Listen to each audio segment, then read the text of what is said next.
La déflagration s'est produite dans un quartier du sud-est de la capitale syrienne. Une dizaine de personnes au moins, majoritairement des femmes et des enfants, auraient trouvé la mort ce lundi matin après l'explosion d'une voiture piégée dans la périphérie de Damas. La télévision d'État s'est empressée de pointer du doigt les terroristes de l'armée syrienne libre, malgré l'absence de revendications. Damas, où les raids de l'armée sont décrits comme les plus intenses depuis l'entrée en action de l'aviation cet été, des bombardements si puissants qu'ils sont souvent ressentis à plusieurs kilomètres à la ronde. J'ai tendance à qualifier de guerre civile ce qui se passe en Syrie.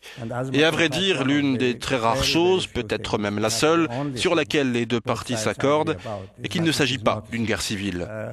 J'ai entendu une femme s'exprimer à la télévision et raconter qu'un de ses fils était membre de l'armée régulière et un autre combattant de l'armée syrienne libre.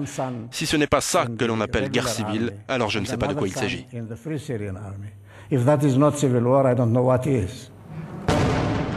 Malgré le cessez-le-feu entré en vigueur en fin de semaine à l'occasion de la fête du sacrifice et qui n'aura en définitive duré que quelques heures, plus de 350 personnes auraient trouvé la mort en Syrie.